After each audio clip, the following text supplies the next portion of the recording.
বিসমিল্লাহির রহমানির রহিম। আসসালামু আলাইকুম। তো বন্ধুরা, কী অবস্থা, কেমন আছেন সবাই?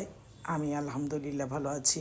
আমি অবসর পেলেই একটু বাগানে আসলেই বাগানের একটা কোণা একটু রান্নার ব্যবস্থা করেছি, একটু সুন্দর করে চুলো আমি বানিয়ে নিয়েছি। আমার অনেক বন্ধুরাই আমাকে কমেন্ট করে জানান, বলেন যে চুলোটা কোথা থেকে কিনেছি। আসলে আমি নিজেই বানিয়েছি চুলোটা, আমার পেজে দেওয়া আছে। তো অফডে আসলেই মনে হয় যে একটু বাগানে বসে রান্না করব একটা কোণায়। ভালো লাগে, বাগান থেকে শাকসবজি উঠাবো, রান্না করব, খুবই ভালো লাগে। তো আজকে চিংড়ি মাছ দিয়ে করলা ভাজি করছি, খুবই সাধারণ কিছু রেসিপি। তো আমি জানি এই রেসিপিগুলো অনেক বন্ধুদেরই আমার পছন্দ। এখানে তেলাপিয়া মাছ নিয়েছি একটা বড়, আর এখানে করলা ভাজি হচ্ছে চিংড়ি মাছ দিয়ে। তো মাছটা একটু তৈরি করে নিচ্ছি। আজকে মাছ ভর্তা করব। মাছ ভর্তাটা একটু ভিন্নভাবে করব। আমি জানি না আমার কোন বন্ধুরা এইভাবে খান, তো বিভিন্নভাবে আমরা মাছ ভর্তা করি। আজকে একটু ভিন্নভাবে করব। তো সাথে থাকবেন বন্ধুরা, ভালো লাগবে ইনশাল্লাহ। এদিকে আমার করলা ভাজিটা মোটামুটি হয়ে এসছে, আর একটু ভাজা ভাজা হবে।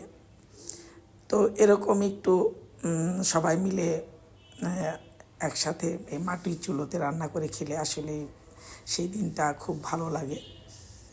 তো এখানে মাছ ভাজাটা বসিয়ে দিলাম। তো মাছ ভাজাটা খুব বেশি কড়া করে ভাজবো না। আর এই ফাঁকে যে দেখেন, আমি মাসকলাইয়ের ডাল সিদ্ধ করে নিয়েছি, একদম নরম তুলতুলে করে। এখন তৈরি করে নেব। মাসকলাইয়ের ডালটাও আজকে রান্না হবে। তো যা বলছিলাম, মাছ ভাজাটা খুব বেশি কড়া করব না, তাহলে একটু শক্ত শক্ত হয়ে যাবে। একটু নরম নরম করে ভেজে নেব। এদিকে মাসকলাইয়ের ডালটা আমি করে নেব। তো মাছ, এই তো আমার করলা ভাজি হয়ে গেছে দেখেন। মাছটা বেছে নেব, এই ফাঁকে ডালটা হয়ে যাবে। এই তো মাছটা ভেজে ভেজে নিয়েছি, এখন বেছে নিচ্ছি। তো আমি আবারও বলছি বন্ধুরা, মাছ ভাজাটা খুব কড়া করে ভাজবো না, একটু হালকা করে ভেজে নেব, তাহলে এই মাছ ভাজা ভর্তাটা খুবই মজার হয়।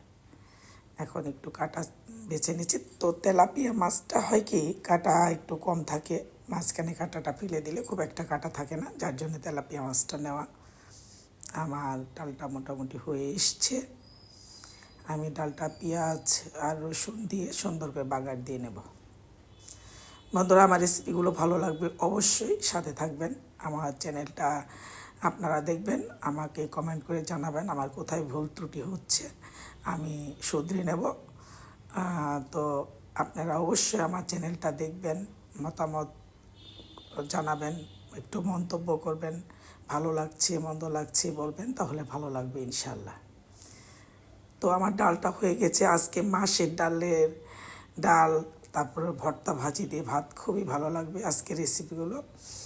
তো আমার ডালটা হয়ে গেছে। এই ফাঁকে এই যে মাছ ভাজার একটু সাইড করে পেঁয়াজ কাঁচামরিচ রসুনগুলো একটু ভেজে নেব। মাটির চুলোতে এই খাবারগুলো খুবই খুবই মজার হয়, স্পেশাল হয়। আমার অনেক বন্ধুরাই জানেন মাটির চুলোর এই রান্নাগুলো খুবই লোভনীয় হয়। তো আমার মাছ ভাজাটাও হয়ে গেছে।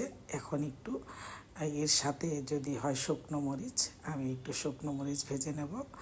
আমরা অনেকেই শুকনো মরিচ খেতে পছন্দ করি।